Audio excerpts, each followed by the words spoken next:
어느 날 새벽, 눈을 떴는데 낯선 천장이 보입니다. 팔에는 주사가 꽂혀 있고 가슴 옆에서는 비 소리가 나고 옆에서는 의사와 간호사가 이런 말을 주고받습니다. 가족분들은 아직 연락이 안 닿았습니다.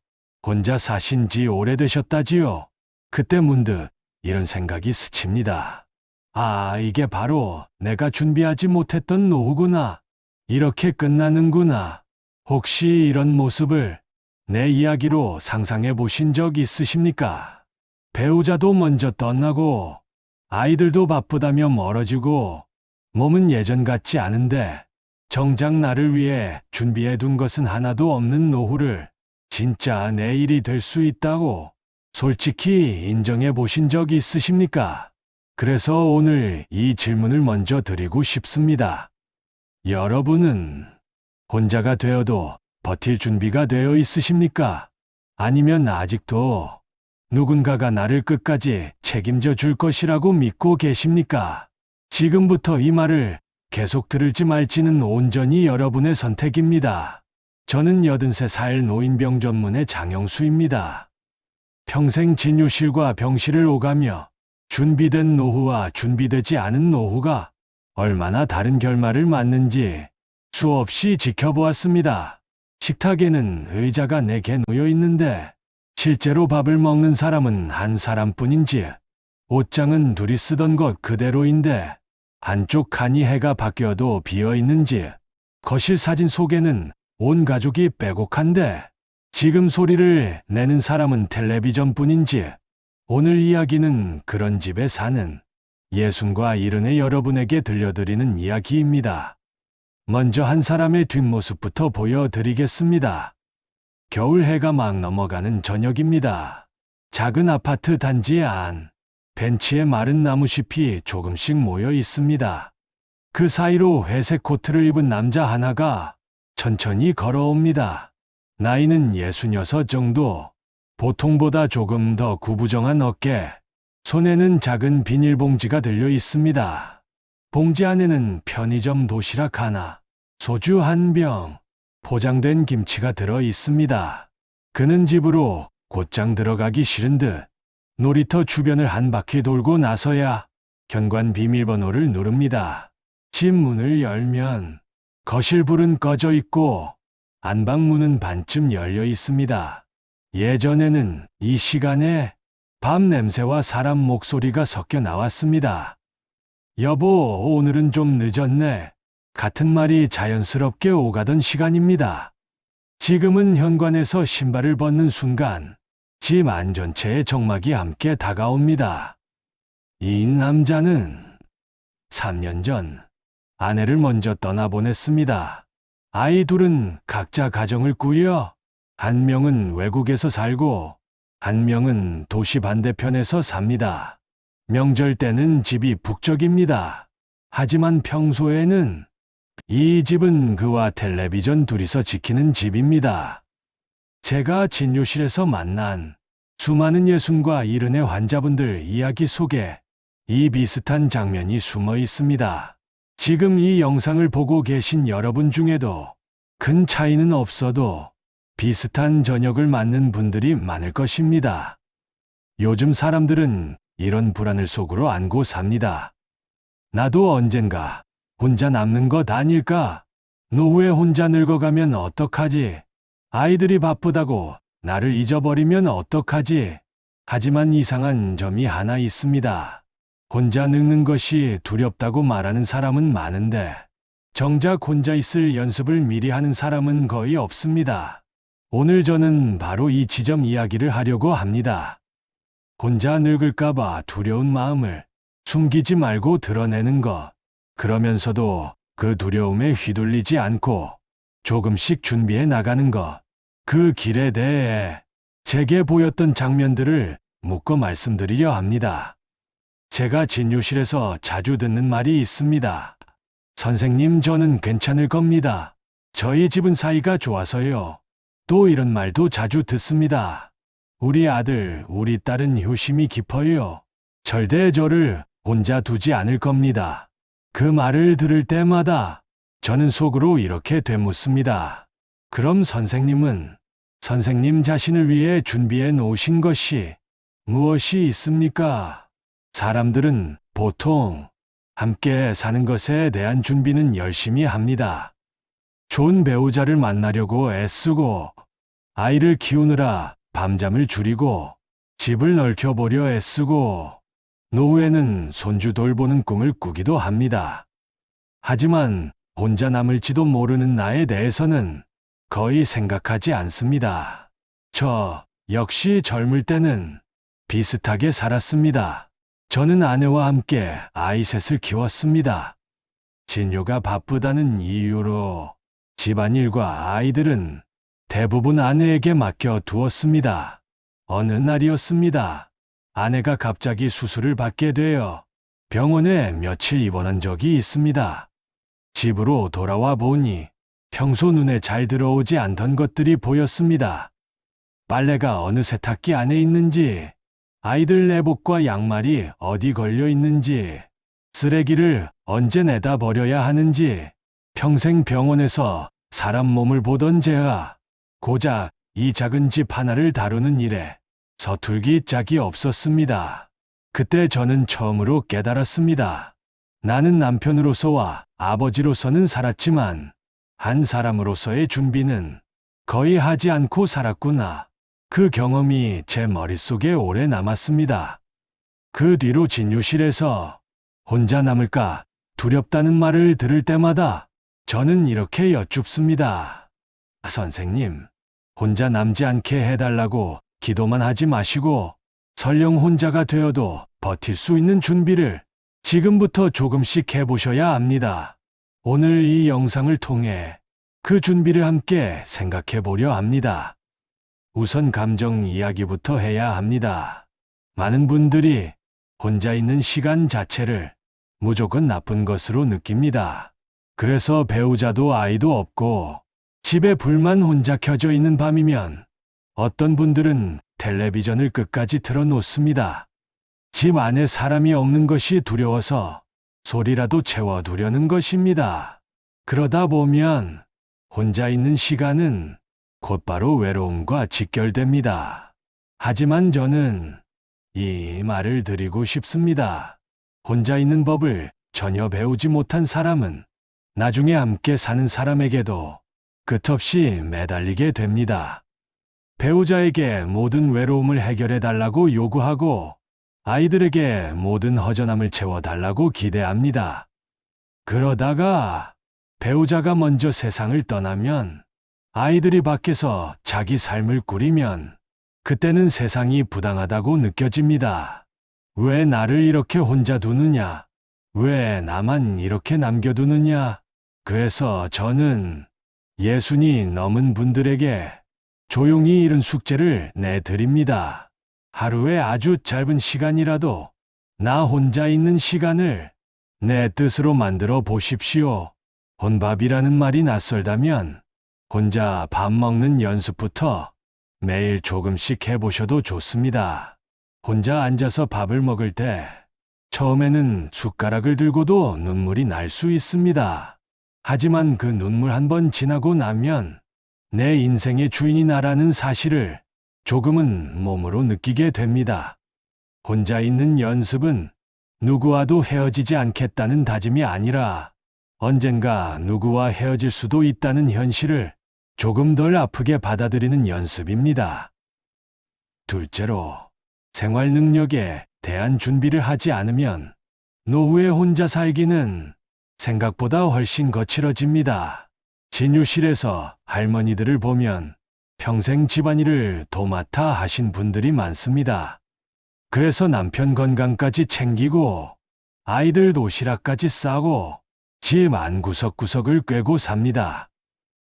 반대로 할아버지들을 보면 평생 회사와 사회에서만 살다가 집안이라는 작은 사회에는 거의 관심을 두지 않고 사신 분들이 많습니다. 그래서 아내가 갑자기 병원에 눕는 순간 이분들은 세상 전체가 무너진 것처럼 느끼십니다. 어느 72살 할아버지 이야기가 떠오릅니다. 아내가 허리 수술을 받고 병원에 몇 주 입원해 있는 동안 이분은 밥을 해 먹는 방법을 몰라 편의점 도시락과 라면으로 버티셨습니다. 설거지를 하는 법도 몰라 일주일을 쌓아 두었다가 한꺼번에 물로 헹구고 말았습니다. 세탁기를 어떻게 돌리는지 몰라 겨울 내복을 빨지 못하고 그대로 말려 입고 다니셨습니다. 이 이야기를 들으면서 저는 마음이 무거웠습니다. 이분의 문제는 성실하지 않아서도 가정을 사랑하지 않아서도 아니었습니다. 그저 너무 늦게까지 한 사람에게만 의존하여 살아왔던 것입니다. 그래서 저는 부부가 함께 오면 이런 말을 꼭 드립니다. 할아버지, 지금부터라도 밥 한 끼는 직접 차려보시지요. 될 수 있으면 설거지도 하루에 한 번이라도 해보십시오. 약봉지도 스스로 챙겨보시고요. 그리고 할머니께도 말씀드립니다. 모든 일을 다 잘해주고 싶으신 마음 너무 잘 알지만 이분을 위하여 조금 덜 해주셔야 합니다.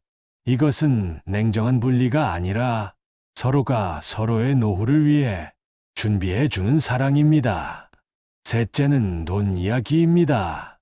저는 의사. 돈을 직접 다루지는 않지만 돈이 몸보다 먼저 무너지면 몸도 마음도 함께 무너지는 장면을 자주 봅니다. 배우자를 믿고 나중에 같이 잘 살자고 약속하며 살아왔던 분 중에 갑작스러운 사별이나 생계의 붕괴를 겪는 경우가 있습니다. 그때야 비로소 통장 비밀번호를 묻고 보험 서류를 꺼내들고 당황스러운 얼굴로 병원에 오십니다. 저는 그럴 때마다 속으로만 이런 생각을 합니다.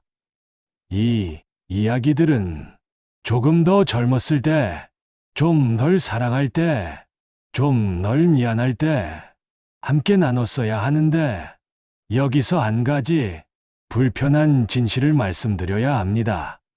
누군가는 내 노후를 끝까지 책임져 줄 것이라는 기대는 이제 거의 사라졌다고 봐야 합니다.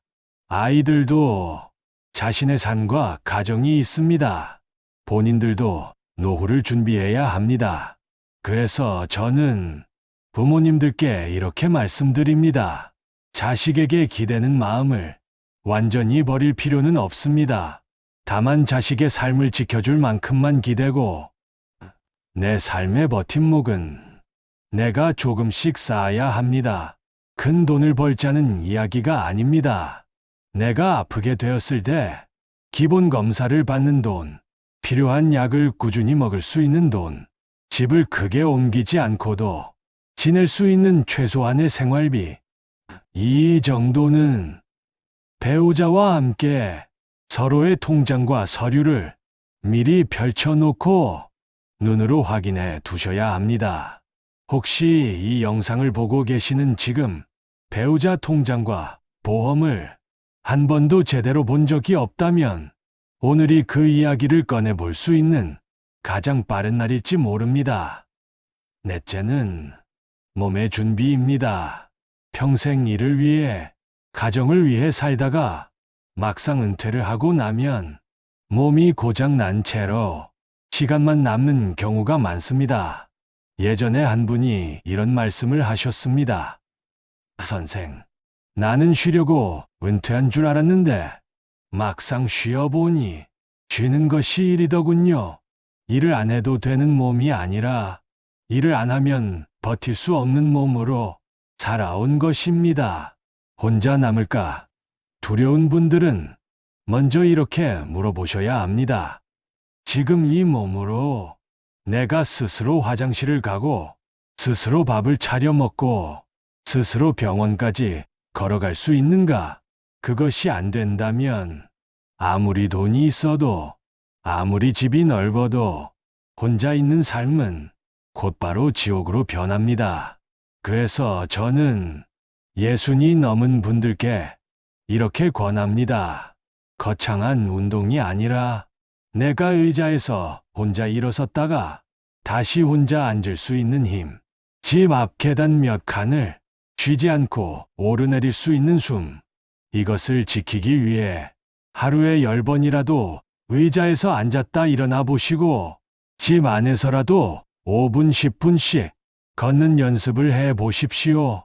혼자 늙는 것이 덜 두려운 사람은 결국 혼자 움직일 수 있는 사람입니다. 마지막으로 관계의 준비입니다. 많은 분들이 배우자와 자녀만을 중심에 놓고 인생을 살아오셨습니다. 그래서 배우자가 떠나고 아이들이 각자의 집으로 떠나면 손에 남는 사람이 거의 없습니다. 진료실에서 한 할머니가 이렇게 말씀하신 적이 있습니다. 나는 평생 남편과 아이들에게 다 걸었는데 지금 내 전화 목록을 보니 내 이야기를 길게 들어줄 사람은 딱 한 명도 없습니다. 그 말을 들으며 저도 가슴이 먹먹했습니다. 인간관계는 젊을 때 만들어 놓지 않으면 나이 들어서는 갑자기 생기지 않습니다. 하지만 그렇다고 지금부터 큰 모임을 만들라는 말은 아닙니다. 저는 이렇게 제안드립니다. 먼저 내 마음을 함부로 평가하지 않을 것 같은 사람, 단 한 사람만 떠올려 보십시오.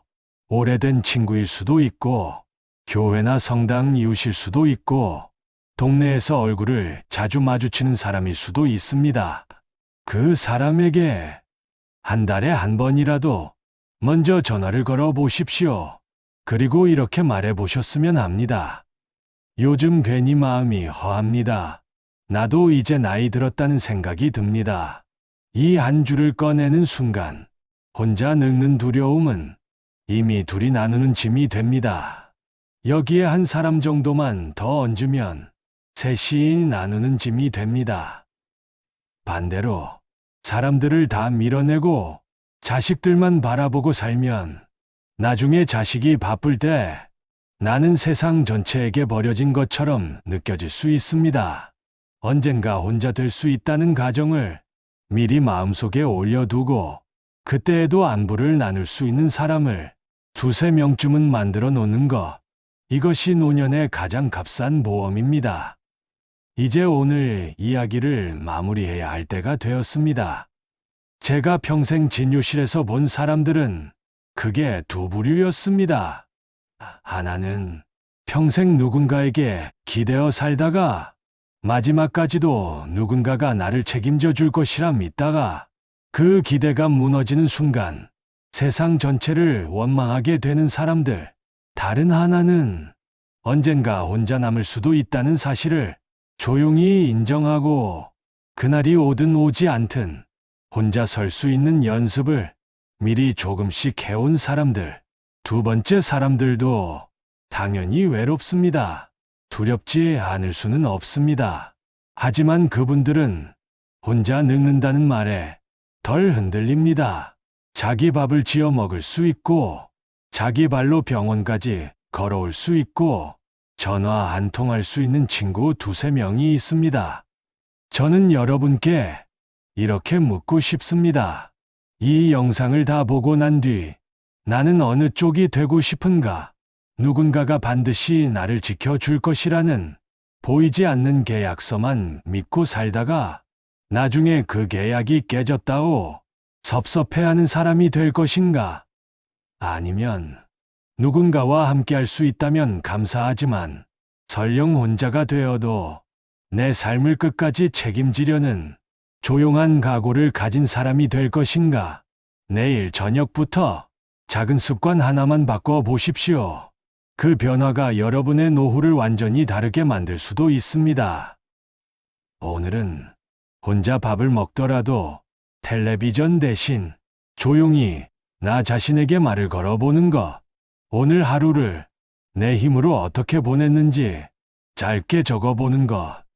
내일은 의자에서 10번 앉았다 일어나 보는 것. 가까운 사람 한 명에게 먼저 안부 전화를 걸어보는 것. 모레는 배우자와 혹은 자녀와 우리 집 놓으돈 이야기를 종이에 펼쳐놓고 한번 적어보는 것. 이 사소해 보이는 움직임들이 10년 뒤 여러분의 얼굴과 여러분이 앉아 있을 공간을 분명히 바꾸어 줄 것입니다. 저는 83살 노인병 전문의 장영수입니다. 진료실과 병실에서 혼자 늙는 것이 두렵다고 말하는 수많은 분들을 만나며 한 가지를 배웠습니다. 혼자를 피하려는 사람보다 혼자서 보려는 사람이 마지막까지 덜 외로워하더라는 사실입니다. 이 이야기가 마음에 닿으셨다면 이 늙은 의사의 말을 한 번쯤 내 편이 되어 주는 소리로 들어주시기 바랍니다. 이 이야기가 도움이 되신다면 구독과 좋아요로 함께 해주세요. 여러분의 건강한 노후를 응원합니다. 그리고 지금 이 영상을 어디서 보고 계신가요? 병실인가요? 안방인가요? 댓글에 남겨주시면 제가 직접 답글로 친절히 도와드리겠습니다.